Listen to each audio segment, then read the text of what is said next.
Shi kuma wannan harafi da kuke kallo ba a jona masa abu a gabansa kamar haka, shi yasa sai aka nuna alaman cewa shi dai sai dai ya jonu da wata harafi. Ma'ana wata harafi za ta iya zuwa kuma ku kalla an ja wannan harafi an jona ta da wannan harafi da kuke kallo.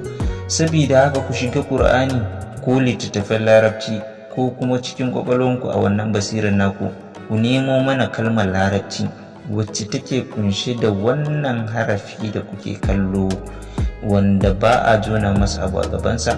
Ku rubuto mana shi a typing na larabci a keyboard naku, ko kuma ku rubuta mana shi da rubutun pencil ko biro a littafin ku ɗauki hotonsa ku tura mana a comment section.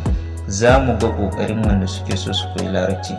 Ai da yawa sai su rinka ce suna so su koyi larabci amma kuma sai su kasa mai da hankali. Muna jiran ku a comment section.